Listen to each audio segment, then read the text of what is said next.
블루오션 전략을 우리가 다른 말로 성공하는 미래 전략이라고도 합니다. 그래서 우리가 영어책이 나왔을 때 보면 부제로 그렇게 붙어 있었는데요. 그래서 그럼 우리가 어떻게 블루오션 전략으로 미래에 성공할 수 있을지 이런 생각을 하면서 그 요즘 회자되고 있는 블루오션 전략에 대해서 우리 함께 생각해보고 얘기 나눠보도록 하겠습니다. 왜 블루오션 전략인가? 옐로라고 할 수도 있고 그린이라고도 할 수 있을 거 아니에요. 하필은 왜 블루인가? 여기에 대해서 제가 굉장히 좋은 답을 얼마 전에 들었었어요. 부산에서 이렇게 일반인들과 만나는 블루오션 세미나가 있었는데 굉장히 많은 분들이 오셨어요.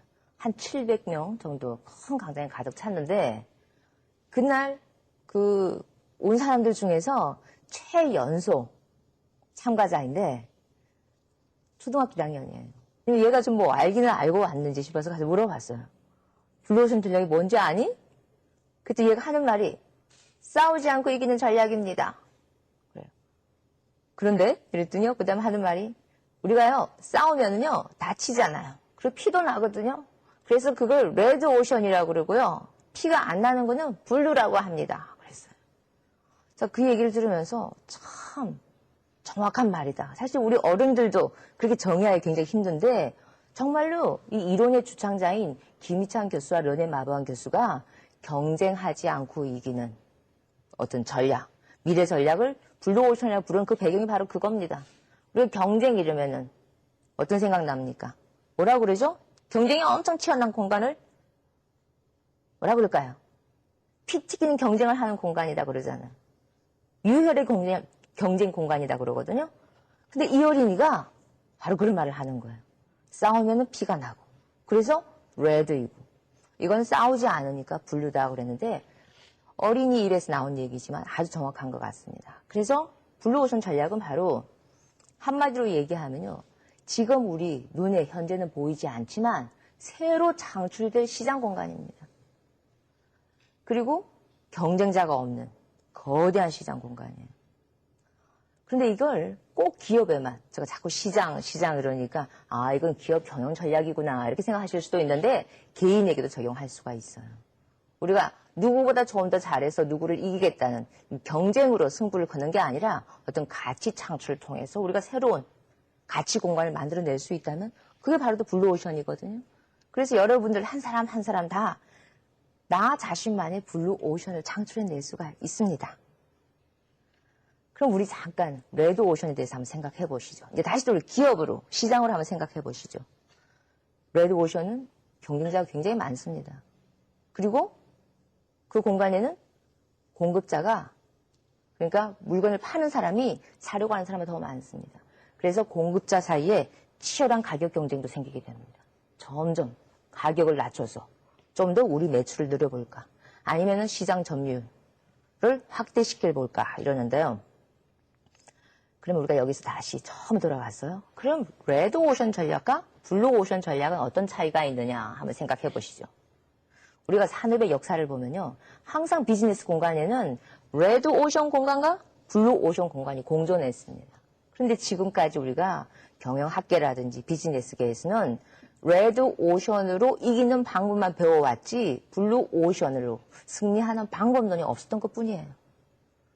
블루오션 전략이 존재하지 않았던 게 아니라 우리가 몰랐던 것뿐입니다. 그런데 이제는 블루오션으로, 레드오션, 경쟁을 통해서 이기는 방법이 아니라 다른 방법, 즉 창조하는 방법으로 승리하는 것을 여기서 보여주고 있는 겁니다. 그래서 우리가 그 기존의 경영 전략을 크게 뭉쳐서 레드오션 전략이라고 그러거든요. 그리고 레드오션 전략은 바로 경쟁 전략입니다. 블루오션 전략은 반대로 창조 전략이라고 할 수가 있습니다. 블루오션 전략에서는 승리하기 위해서 남보다 잘하려고 하지 마라 그래요. 기업에서는 어떻게 얘기할 수 있냐고 하면요. 경쟁 업체보다 더 나은 상품으로 성부를 걸지 마라. 그러면 결국은 레드오션 공간에서 도토리 키지기식 싸움밖에 생기지 않는다. 만약에요. 레드오션에서 경쟁을 잘해서 1등을 할 수도 있습니다. 근데 그 1등이 영원한 1등일 수 있을까요? 그렇지는 않잖아요. 혹시 후발주자가 2등이 내 자리를 뺏어가면 어떡할까? 이런 생각도 하게 됩니다. 그것도 시장 점유율도 한번 생각해 보세요. 그래서 우리가 시장 점유율이 레드 오션에서 싸우는 전형적인 방법이에요. 어떻게 하면은 시장 점유율을 높일 수 있을까? 근데 시장 점유율이 높다고 항상 승리할 수는 없습니다. 아주 좋은 사례가 있죠? 뭐 사례 자체가 좋은 것은 아닌데 아주 그에 맞는 적합한 사례인데 최근에 삼보컴퓨터 법정 관리로 넘어갔지 않습니까? 삼보컴퓨터가 어땠습니까? 시장에서. 시장 점유율 2위였어요. 굉장히 좋은 점유율이죠? 좋은 성적이었죠? 그런데 왜 법정 관리로 갔습니까? 결국은 치열한 경쟁 공간에서 싸우다 보니까 정말 기업이 창출해야 되는 수익을 낼 수가 없기 때문에 그런 겁니다. 경쟁에서 이기려고 그렇게 노력했는데 결과가 이렇게 된다고 하니 안타까운 일 아니에요? 바로 우리가 경쟁 전략에서 물론 잘해서 경쟁 공간에서 승리할 수도 있지만 그 경쟁이 항상 승리, 성공, 우승을 약속하지는 않습니다. 그래서 우리가 다시 한번 확실히 얘기하면요. 바로 레드오션 전략은 경쟁 전략이고 어떻게 하면 경쟁을 잘해서 경쟁자를 이기고 내가 승리할 수 있느냐 이걸 가르쳐주는 겁니다. 그래서 결국 레드오션 전략에서 우리가 승리하는 방법은 경쟁력 우위 확보, 경쟁 그 자체예요. 블루오션에서는 그게 아니라 창조로서 승부를 거는 겁니다. 그래서 이렇게 완전히 패러다임이 다릅니다. 얼마 전에 올해 초에요. 그 영국에서 발행되는 그 경제지, 파이낸셜 타임즈에 그런 기사가 나왔어요. 블루오션 전략은 새로운 시대, 지식 경제 사회에 가장 적합한 경영 이론이다. 우리가 옛날에 산업 생산 시대에 있어서는 정말 기업에서 생산성도 향상을 시켜야 된다든지 원가 절감이라든지 이런 방식을 통해 가지고 경쟁력 우위를 확보를 하는 게 시장에서 승리하는 거였지만 지식 경제 사회에서는 그게 아니다. 바로 창의력이 바탕으로 된 어떤 자산, 가치를 창출해내야 된다. 그래서 블루오션 전략은 지식 경제 사회에 가장 적합한 전략이라고 얘기를 했었습니다. 그런데요. 블루오션 전략은 물론 첫 출발은 기업 경영 전략에서 출발했습니다. 그래서 이론 주창자들이 지난 150년간 성공한 기업과 실패한 기업을 쫙 분석을 해가지고 30여 개 업종에서요. 그 성공 요인을 찾아봤더니 성공한 기업들이 공통점이 있었습니다. 경쟁을 잘했어가 아니라 항상 새로운 가치를 창출해내서 새로운 시장을 만들어냈던 거예요. 그래서 이제 이 이론, 이 결과를 바탕으로 여러 가지 도구라든지 경영 도구죠. 툴, 방법론을 체계화시킨 게 바로 블루오션 전략입니다. 그래서 이제 이미 90년대 중반부터요. 많은 기업들이 블루오션 전략을 도입해서 좋은 성과도 보고 지금도 계속 하고 있습니다. 국내에도 아주 잘 알려진 그 어떤 전자업체에서 이미 97년도에 가치혁신 전략, 그때는 그렇게 불렀어요. 그 전략 파트니까요. 그래서 이 블루오션 전략을 도입을 해서 지금까지 실행을 하고 있고요. 서양에도 많이 있습니다. 책에 나오는 사례들이 사실은 어떤 연구한 어떤 이론적인 결과가 아니라 이론 주창자들이 기업에 직접 들어가서 자기들이 만든 툴을 적용을 해보고 나온 결과를 책의 사례로 소개하고 있는 겁니다. 그러면은 어떻게 하면 블루오션을 창출할 수 있는가? 지식경제사회에서 블루오션으로 미래에 성공하라고 하는데요. 어떻게 우리가 블루오션을 할 수 있냐 전에 우리가 경쟁 얘기 한 번 더 해보도록 하죠. 우리 경쟁이 굉장히 익숙해져 있습니다.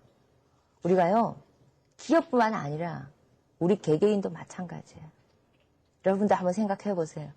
아주 어렸을 때, 유치원 다닐 때부터 가정에서, 유치원에서, 학교에서 뭘 배워왔죠? 어떻게 하면 경쟁에서 이기는가? 그거 아니었습니까? 어떻게 하면 우리 반에서 내 성적을 올릴까? 그러면은 나는 어떻게 하면 누구보다 더 잘할까? 우리가 아주 오랫동안 이런 경쟁이 지배하는 패러다임 속에 있었습니다. 그래서 사실 경쟁을 떨쳐버리기가 굉장히 힘든데요. 이 경쟁을 정말 잘하면은 승리도 할 수 있습니다. 레드오션 전략에서 그 전략을 잘 펼치면은 경쟁자를 누르고 승리를 할 수 있는데 이게 심해져서 경쟁 강박관념을 가게 되면요. 정말 우리가 목표했던 거하고는 전혀 다른 방향으로 갑니다. 저 사례를 하나 소개해 드릴게요. 우리 시계 가지고 있지 않습니까? 여러분들 시계 끼고 잠수하고 시계 끼고 목욕하시나요? 가끔 시계 끼고 다이빙도 하시나요? 안 하시죠? 우리 샤워할 때도 사실 시계 안 끼고 해요. 그런데 실제로 벌써 오래된 얘기예요. 몇 년 전 일인데 수심 250m 방수시계가 있었습니다. 제가 그걸 구입한 적이 있어요. 살 때는 몰랐어요. 그렇게 대단한 시계인 줄. 근데 나중에 보니까 수심 250m 방수라고 되어 있던데요. 그럼 왜 그 시계가 만들어졌죠? 수심 240m 방수시계가 있었기 때문에 만들어진 겁니다. 경쟁 싸움이에요. 경쟁 업체보다 잘해야지. 난 저 사람보다 잘한다는 걸 보여줘야지. 내가 최고라는 걸 보여줘야지. 그랬는데 그 시기가 시장에 나와서 인기를 얻고 대박 시장을 터뜨렸을까요? 전혀 안 그렇거든요. 여러분들 모르시잖아요. 어느 회사에서 250m 시계를 만들었는지. 이것처럼 결국은 너무 경쟁 강박관념에 빠지다 보면은 실제 우리가 추구하는 방향을 잃어버리게 됩니다. 경쟁 그 자체에 빠져가지고 그 목표 방향을 잃게 된다는 뜻이에요. 그래서 블루오션에서는 이 반대로 경쟁 대신 뭘 해라 그러냐 그러면은 창조를 해라 그럽니다. 우리 전부 다 창조하고 싶습니다. 같이 창조를 하고 싶은데 그럼 어떻게 해야 되는가? 오늘 이 시간에 우리가 그 방법론이라든지 툴에 대해서 깊이 들어갈 수는 없으니까요. 제가 쉽게 말로 설명을 드리면은 제일 먼저 코페르니쿠스적인 발상 전환을 해라 이럽니다. 코페르니쿠스적인 발상 전환이 뭐냐 그러면요. 업계에서 정설로 받아들여지고 있는 가설들을 다 깨라. 그리고 레드오션에서 벌어지고 있는 개인 규칙을 받아들이지 말고 당신이 블루오션을 창출해서 그 새로운 시장의 개인 법칙을 만들어내라. 이렇게 얘기합니다. 여기서 코페르니쿠스의 발상 전환 예를 한번 들어볼게요. 벤치마킹. 우리가 벤치마킹 하기 굉장히 좋아합니다. 경쟁자를 벤치마킹해서 그 사람이 잘하는 베스트 프랙티스를 가지고 와서 내가 직접 그걸 적용을 합니다. 그리고 궁극적으로는 경쟁자보다 훨씬 나은 상품으로 도전하겠다. 이거 아닙니까? 그런데 블루오션에서는 그건 가설이다. 진리가 아니라 그래요. 자꾸 경쟁자 벤치마킹 하다 보면은 벗어나지 못한다. 그래서 블루오션 창출하고 싶으면은 경쟁자 벤치마킹 하는 그 태도부터 깨라 그럽니다. 실제 예를 한번 볼까요? 사우스웨스트 항공 아시죠? 이 항공사가 미국의 대표적인 저가 항공사인데요. 항공업계가 아무리 힘이 들더라도 9.11 테러 사태가 터지고 나서 항공업계를 직격탄 맞았거든요. 사우스웨스트는 끄떡없습니다. 올해로 그 창사 32주년을 맞이했는데요. 정말 잘 나가는 회사입니다. 만약에 사우스웨스트 항공이 어떻게 하면은 경쟁사보다 훨씬 나은 제품, 그러니까 차별화를 통한 아니면 어떻게 하면 무조건 경쟁사보다 싼 제품으로 그러니까 가격 경쟁이죠. 이길까라고 생각했더라면 오늘의 사우스웨스트가 없었을 겁니다. 이게 어떤 거죠? 사우스웨스트 항공이? 사우스웨스트 항공은 어떻게 하면 다른 사람보다 잘할 것인가가 아니라 비행기를 타지 않는 사람들은 미국 내에서 미국은 굉장히 땅이 넓지 않습니까? 비행기를 타지 않고 장거리 운전을 하는 사람들은 왜 그럴까?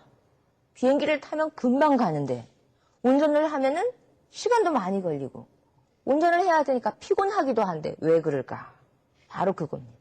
자동차를 이용하는 사람들, 즉 비행기를 이용하지 않는 사람들이 주는 가치, 가격, 언제나 떠날 수 있다.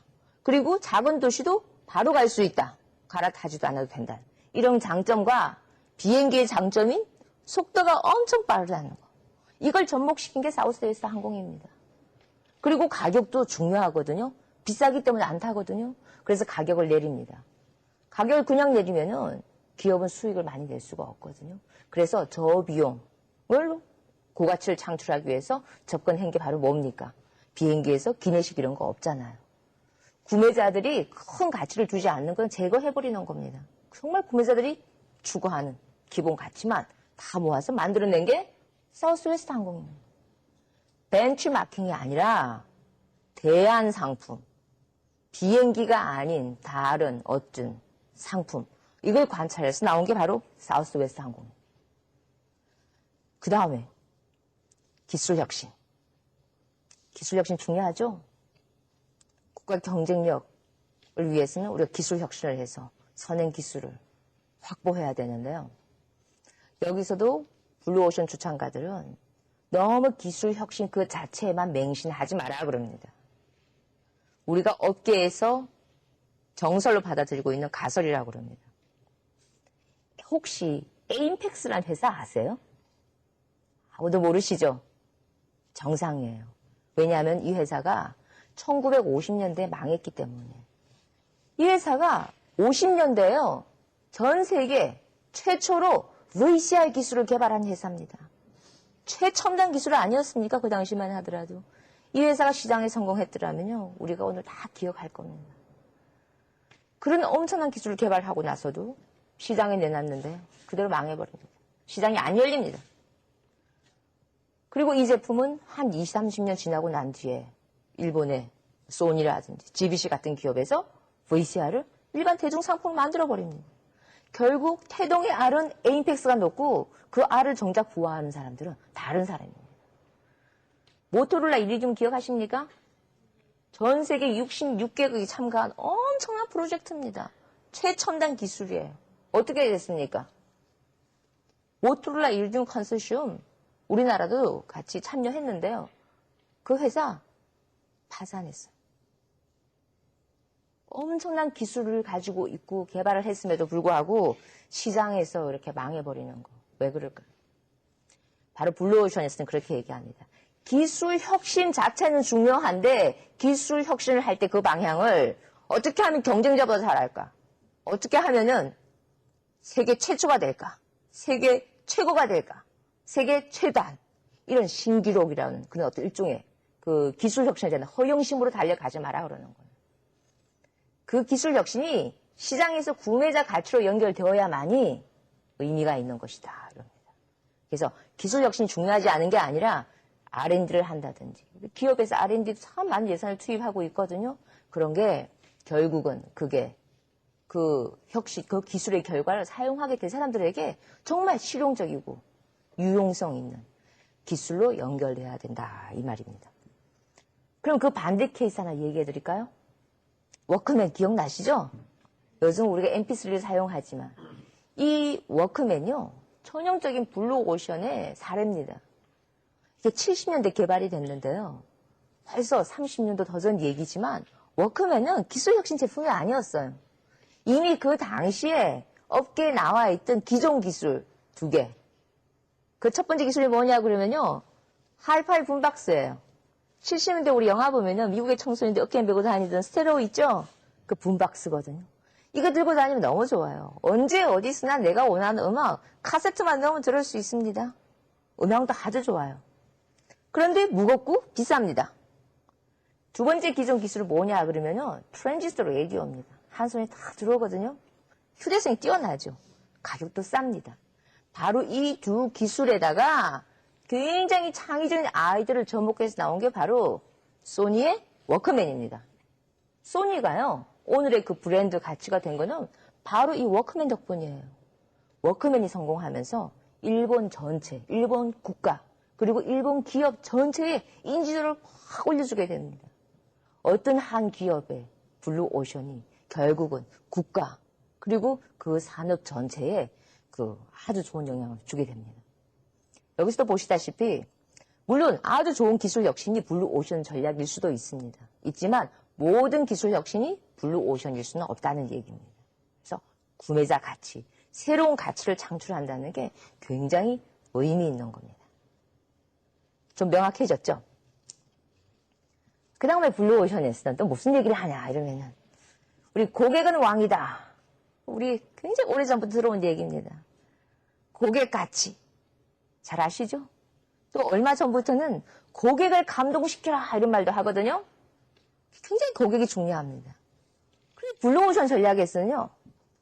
고객보다 비고객이 더 중요하다고 합니다. 이상하죠?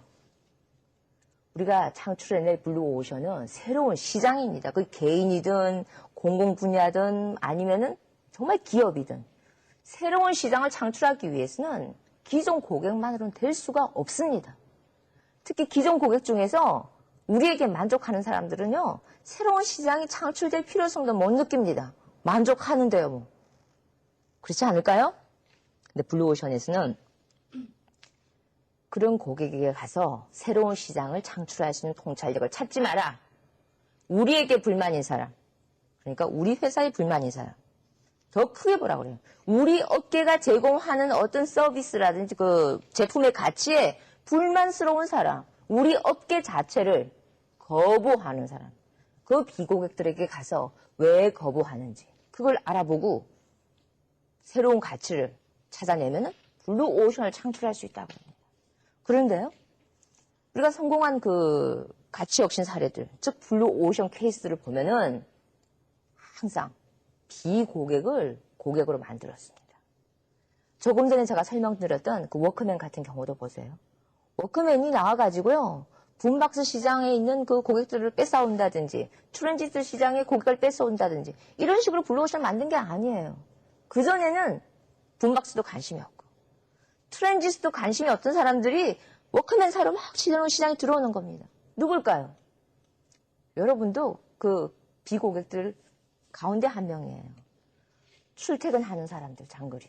출퇴근할 때, 무료할 때, 워크맨 듣는 사람들. 아니면 헬스클럽 가서 운동할 때 워크맨 듣는 사람들. 조깅할 때 워크맨 듣는 사람들. 그리고 또 언제 워크맨 사용하죠? 우리 외국어 학습할 때, 영어 배울 때, 일본어 배울 때, 중국어 배울 때 카세트 워크맨 듣고 다니면서 지하철에서도 듣고 버스에서도 듣고 그러지 않았나요? 이렇듯이 그전에는 붐박스든 트랜지스터든 관심도 없던 비고객들이 새로 들어와서 블루오션을 만들어낸 겁니다. 그래서 블루오션에서는 비고객, 고객과 비고객을 비교해서 고객과 비고객이 공동적으로 두는 가치를 창출해내라. 이렇게 얘기합니다. 비고객으로 성공한 실제 사례 하나 얘기해 드릴게요.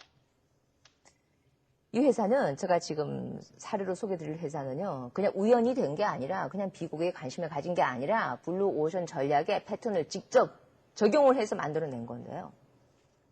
여러분들은 포도주 이러면 생각나는 나라가 어디입니까? 프랑스. 또 어떤 나라가 있을까요? 스페인, 이탈리 이런 것처럼 좋은 와인을 만드는 나라들은 유럽에 있습니다.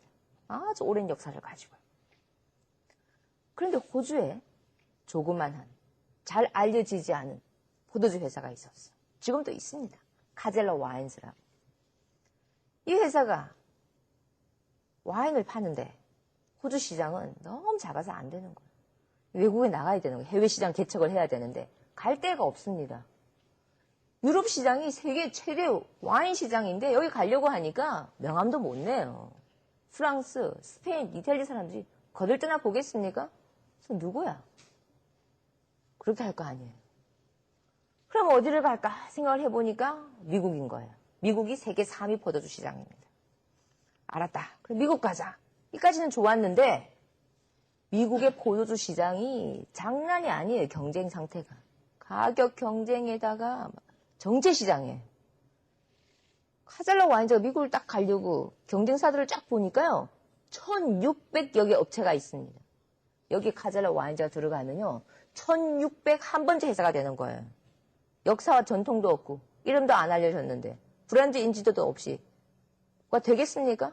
미국까지 포도주 어떻게 실어 날라요? 물류 비용 엄청 듭니다. 적자부터 볼 수밖에 없는 상황이에요. 여기서 카젤라 와인즈는 그럼 이걸 어떻게 할 것인가? 어떻게 접목하냐면요. 바로 비고객 포커스를 두게 됩니다. 통계를 딱 보니까요. 미국이 세계 3위 와인 시장인데 미국 국민 1인당 와인 소비량은 31입니다. 이걸 바꿔서 한번 생각해 보세요. 그러면은 만약에 미국 국민 1인당 와인 소비량을 20위로 올린다든지 아니 15위로 올린다고 하면 이건 엄청난 엘도라도 시장이에요. 여기서 딱 생각을 하는 거예요. 미국이 세계 3위 시장인데 국민 1인당 소비량이 31이라. 그럼 와인을 먹지 않는 미국 사람들은 와인을 먹게 만들면 되겠다. 이렇게 생각합니다. 그래서 비고객 종류를 쫙 만듭니다. 그 블루오션에 보면은 비고객 종류가 세 종류가 있어요. 우리가 흔히 레드오션에서 얘기하는 잠재 고객은 블루오션의 그 첫 번째 비고객 종류입니다. 그 세 번째 비고객 종류를 보면은 우리 존재, 우리 업계 존재를 모르는 사람도 다 포함이 됩니다. 그래서 잠재 고객으로 생각하시면 안 되고요. 하여튼 무조건 비고기라고 보세요. 이 조사를 들어가가지고 그러면 사람들은 그러니까 와인을 안 마시는 사람들은 무엇을 마실까? 뭘 마시긴 마실 거 아니에요. 전혀 알코올을 안 마시는 사람도 있을 수 있을 겁니다. 그럼 제일 먼 데서 그 사람을 빼고 그리고 그 중에서도 가장 큰 부분을 차지하는 대안품을 조사를 했더니 맥주하고 칵테일이에요. 비고객에 찾아갑니다. 직접 인터뷰합니다. 왜 포도주 안 마시세요? 왜 맥주를 좋아하시죠? 다 이유가 있어요. 왜 칵테일이 좋으세요? 그랬더니 드디어 이 비고객들이 얘기하기 시작합니다. 나는 그거 마실 생각이 없어요. 왜요? 그 뭐 상류층에서 마시는 술 아닌가요? 광고 같은 거 보니까 뭐 아주 상류층에서 못내면서 마시던데 뭐 나는 서민이에요. 그래서 나는 안 마셔요. 이러는 거예요. 또 어떤 사람은 그 마시려고 하다가 그만뒀어요. 그래서 왜 그만두셨죠? 그랬더니 포도주요. 좀 분위기 내면서 기분 좋게 마시려고 했더니 그거 되게 스트레스를 주는 술이더라고요. 그래서 와인이 스트레스를 준다고요? 어째서 그랬죠? 그 와인이 적혀있는 그 라벨, 병에 보면 적혀있는 거 보면은 무슨 말인지 하나도 모르겠어요. 양조 기술이 어떻고, 단닌 함유량이 어떻고, 어떤 뭐 조건에서 양조를 했고, 역사와 전통을 하는데 거기다가 불어로 막 적혀있고 모르겠다. 또 어떤 사람은 와인을 좋아하는 사람들 모임에 갔다가 엄청난 망신을 당해가지고 사람들이 모여서 와인 먹으면서 뭐 이렇게 얘기도 나누자고 해서 갔더니 그 레스토랑에서 종업원이 와인을 가지고 와서 병을 딱 열어주고 가길래 저 종업원이 병을 따주고 술을 따라 쓰는 걸 잊었구나. 그래서 저기요 이거 술 좀 따라주세요. 이랬더니 거기 있는 사람들이 박장대소를 하는 겁니다. 정말 당신이 와인을 모르네? 무식하네? 이러는 거예요. 왜 내가 뭐 어떻게 했는데? 아니 이렇게 좋은 와인을 마실 때는 이 와인을 좀 놔뒀다가 실내 온도하고 와인 온도가 같아질 때까지 기다려야지. 이걸 따르라 그러면 어떡하는가? 자네는 참 몰라. 그냥 얼마나 창피스럽겠어요. 기다립니다. 드디어 종업원이 다시 왔어요. 이제 따라줍니다. 아까는 그랬지만 한번 건배 쫙 하고 딱 마시는데 또 사람들이 막 손가락짓을 하고 웃는 거예요. 정말 와인을 모르네. 공부 좀 해야겠다. 그래서 뭐 어째서? 그랬더니 와인을 누가 그렇게 맥주처럼 굴꺽굴꺽 마시냐. 한 모금 입에 턱 넣어보고 입안에 와인 맛이 가득 이렇게 골고루 퍼지게 해가지고 이빨로 가볍게 씹어보면서 여긴 탄닌 함유량이 얼마나 있는 거 이거 음미를 좀 하면서 이렇게 바깥으로 숨을 탁 내쉬면서 이래야지. 그렇게 마시면 되겠어? 그래서 알았어, 다시 해볼게. 봐줘요. 딱 따라합니다. 그러고 나서 이제 바깥으로 숨을 싹 내쉬는데 질문이 딱 들어집니다. 포도주 맛 어때? 이 사람은 무슨 말을 해야 될지 몰라요. 여러분들 처음 와인 맛봤을 때 사람들이 좋다고 하니까 좋은 건 줄 알았었지 사실 모르셨을 거예요. 그러니까 사람들이 이제는 복잡하니까 와인 마시고 싶지 않은 거예요. 게다가요. 이름은 또 얼마나 길어요. 예를 들어서 제가 프랑스 보르도 와인이라고 그럽시다. 생떼밀리오, 무똥 호쉘드. 여러분 기억하시겠어요? 발음은 되겠습니까? 그래서 포도주 시장이 정체되어 있었던 겁니다.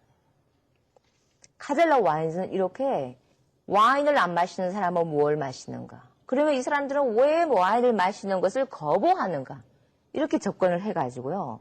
이 모든 사람들이 좋아하는 가치를 포함시키고 사람들이 싫어하는 거 다 없애버립니다. 그래서 만들어낸 와인이 옐로테일이에요. 제가 조금 전에 코페르니쿠스적인 발상전환이라는 얘기 했었죠. 옐로테일을 우리나라 말로 번역하면 어떻게 됩니까? 노란 꼴이 아니에요? 그게 와인 이름에 어울린다 생각하세요? 전혀 그렇지 않죠? 미국에서 그렇게 생각했어요. 그런 거는 와인에 붙일 수 있는 이름이 아니에요. 좀 이렇게 프랑스적이고 좀 고급스럽게 보이게 불어나 이탈리아 이름을 좀 넣어가지고 만들어야지. 그런데요, 호주의 카젤라 와인즈는 와인 이름을 옐로테일 붙여버립니다. 왜 옐로테일이냐 그러면 노란꼴이냐 그러면은 호주를 상징한 동물이 뭡니까? 캥거루잖아요. 그 캥거루 중에서도 굉장히 우리나라 진돗개처럼 호주에서 아주 아끼는 캥거루는 노란꼬리가 달린 캥거루예요.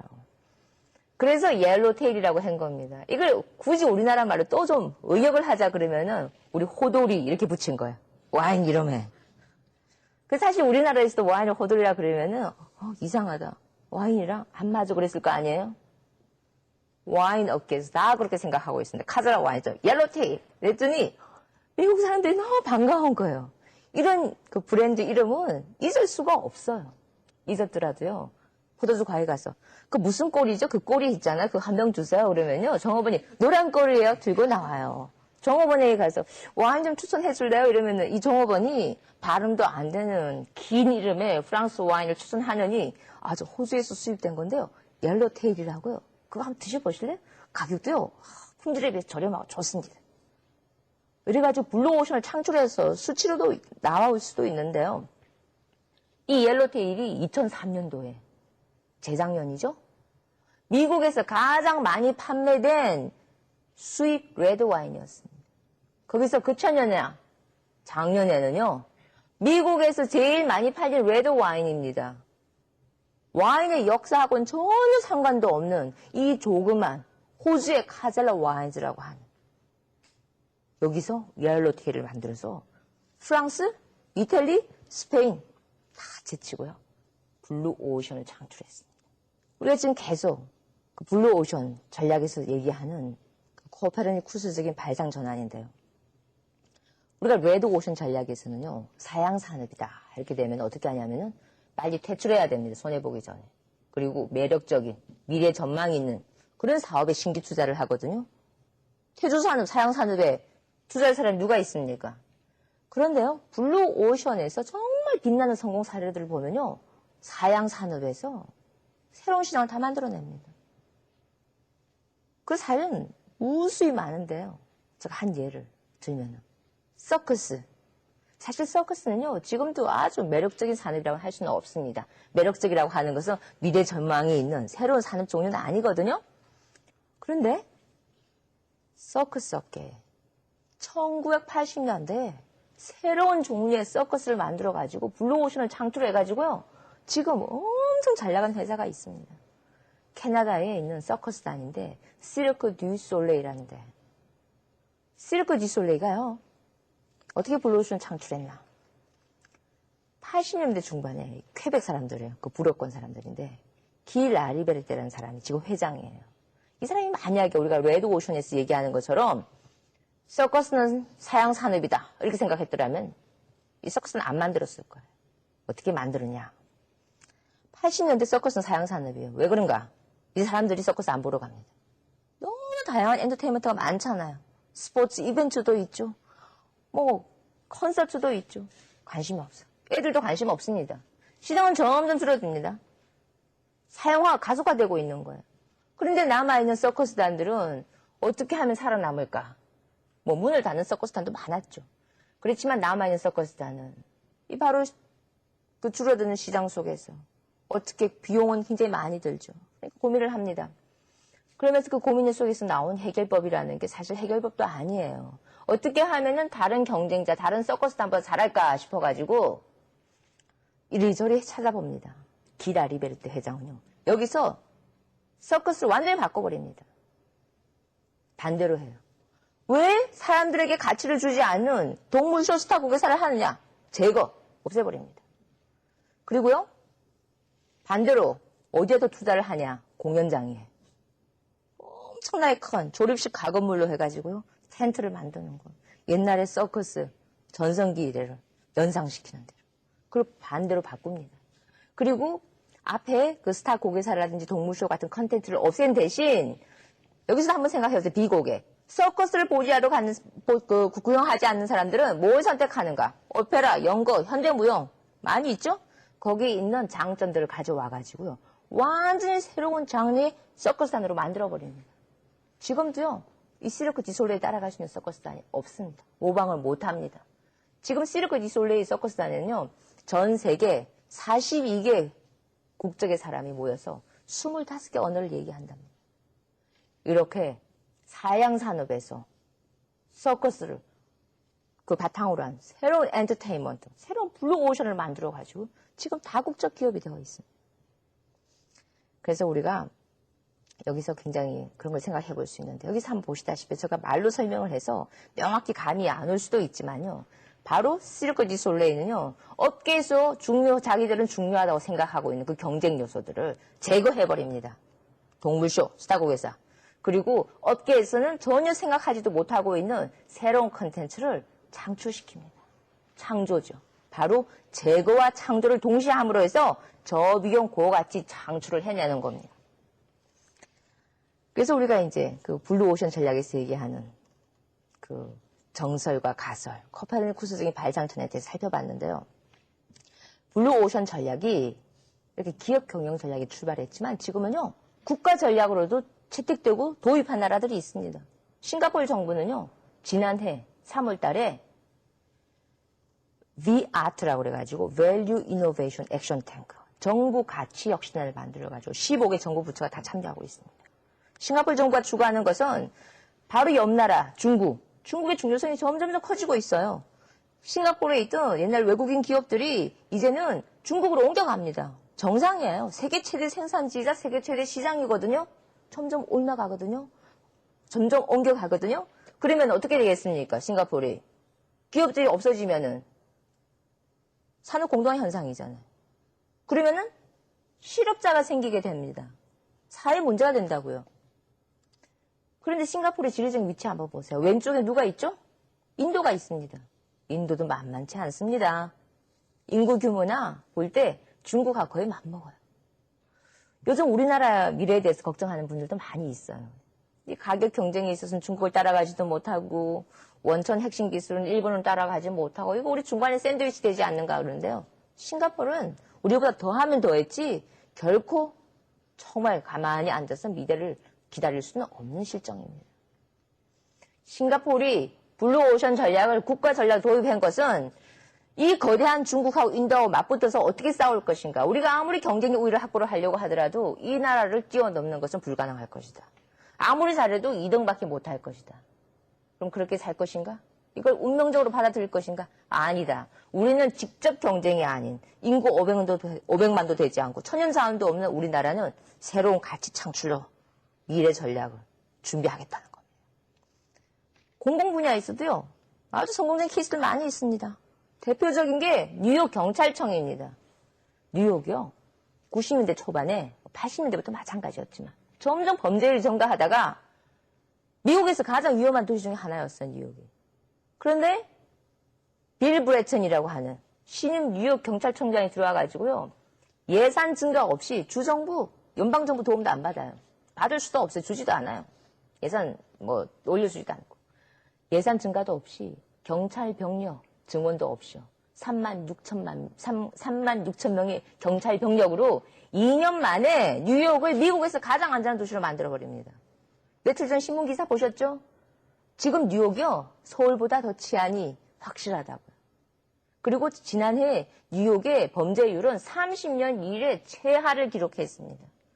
90년대 중반에 창출된 블루오션은 뉴욕시에서 지금 계속되고 있습니다. 여기서 주목할 점은요. 우리 경영 기제로 잘 알려진 잭일치가 GE를 회생시켜가지고요. 오늘의 GE를 만드는데 10년이란 세월과 수천억 달러가 들어갔습니다. 그런데 빌 브레튼은 예산 증가도 없이 2년 만에 해냈습니다.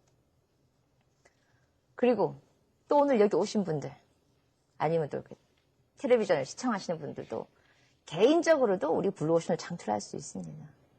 어떤 창업을 한다든지 아니면 자영업을 하시는 분들도요. 어떻게 하면은 우리 동종업계 저 사람보다 잘할 것인가가 아니라 코페르니쿠스적인 총합 발상전환으로요. 새로운 가치를 창출하면서 블루오션을 만들 수 있어요. 개인도 가능합니다. 작년에 아주 인기 있었던 가요 어머나 노래 다 잘 아실 겁니다. 블루오션 사례입니다. 이 가수 장윤정 씨가 들으면 저한테 좀 기분 나빠할지 모르겠지만요. 그 어머나가 성공한 것은 장윤정이가 노래를 제일 잘 불러서 그런 것도 아니고 장윤정이가 제일 춤을 잘 춰서 그런 것도 아니거든요. 왜 그랬을까요? 그 당시 트로트는 정말 정체시장이었어요. 뭐 힙합이라든지 댄스 뮤직 때문에 트로트는 이미 오래전에 시장이 죽었다고 볼 수 있었어요. 아주 극소층의 사람들만 듣고 있었는데 어떻게 됐죠? 남녀노소 할 거 없이 어머나 다 부르잖아요. 여러분들도 부르시죠? 노래방 같은 데 가서도 부르실 거예요. 여기서 한번 보세요. 사양산업에서 퇴조시장에서 블루오션을 창출해냈는데요.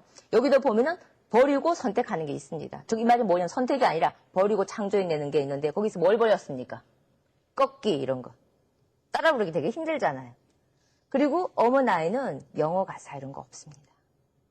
누구나 따라 부를 수 있는 정말 구매자들이 그러니까 우리죠? 음악을 듣는 사람들이 쉽게 배우고 어디서나 부를 수 있게 버리고 새로운 것을 창조해내는 거예요.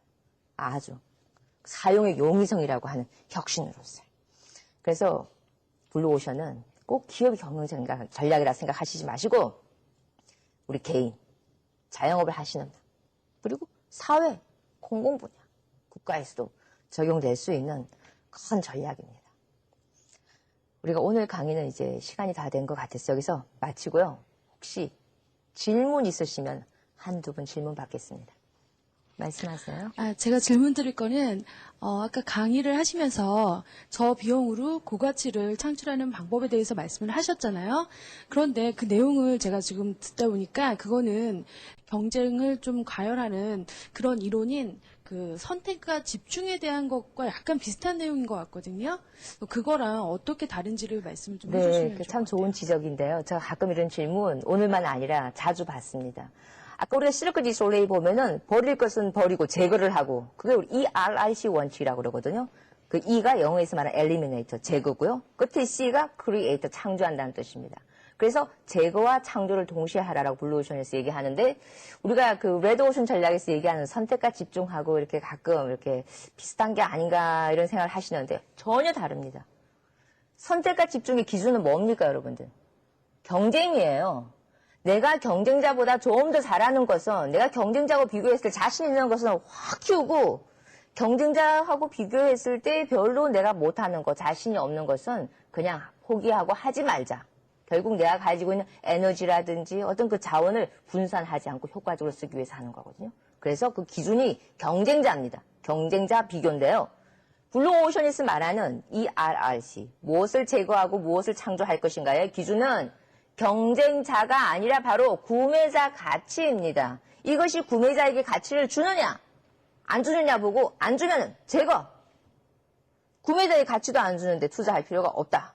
그렇지만 구매자의 가치를 주는 것은 더 투자를 하고 아니면 지금 업계에서 제공하고 있지 못하는 가치를 내가 창출할 수 있으면 더욱더 투자를 한다. 이런 뜻입니다. 그래서 선택과 집중의 기준은 경쟁이고요.